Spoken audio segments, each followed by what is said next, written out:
બોડેલી સેવા સદન પાસે પસાર થતી કેનાલમાં ડૂબી જતા એક આધેડનું મોત. બોડેલી સર્કલ ઇન્સ્પેક્ટર એસબી વસાવાએ આધેડનો જીવ બચાવવા કેનાલમાં ઝંપલાવ્યું.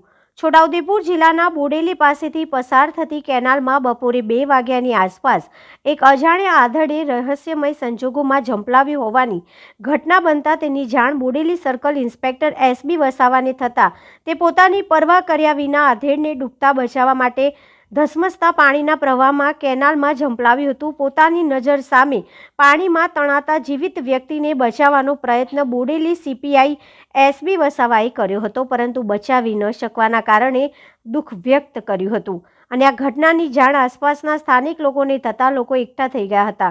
ઘટનાની જાણ બોડેલી પોલીસને કરાતા બોડેલી પોલીસ ઘટના સ્થળે પહોંચી હતી. વ્યક્તિને પાણીની બહાર કાઢી પીએમ અર્થે મોકલી ડૂબી ગયેલ વ્યક્તિ કોણ છે, કેનાલમાં કેવી રીતે પડ્યા તે બાબતની તપાસ ચલાવી રહ્યા છે.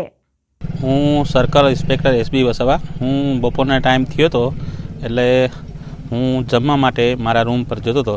એમાં હું કેનાલ ઉપરથી પસાર થતાં 2 બાઇક ચાલકો આવ્યા અને મને કીધું કે એક કાકો કેનાલમાં કૂદી ગયો છે. એટલે તાત્કાલિક મેં મારી ગાડી સાઈડમાં મૂકી, મારા ચેનવાળા બૂટ હતા, બેલ ફટાફટ મેં કાઢી, હાથ ઘડિયાળને કાઢીને મારી ગાડીમાં નાખી દીધા અને હું કેનાલમાં કૂદ્યો.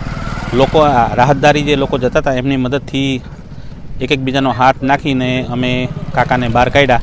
કાકાનો જીવ બચાવવાનો અમે કોશિશ કરી પણ અમે જીવ બચાવી નથી શક્યા. એમનો અમને દુઃખ છે અને અમને પ્રાથમિક માહિતી મળી છે ત્યાં સુધી કાકા બાંગાપુરાના છે એવી પ્રાથમિક માહિતી મળી છે. અને કાકા એક રાહતદારી અમને જણાવ્યું છે કે કાકા ઘોડી લઈને ચાલતા હતા. એટલે કાકા અમને એવું લાગે છે કે કોઈક ગંભીર બીમારી કે પછી માનસિક ત્રાસને કારણે કે એવી રીતના આપઘાત કર્યો હોય એવું અમને અનુમાન છે.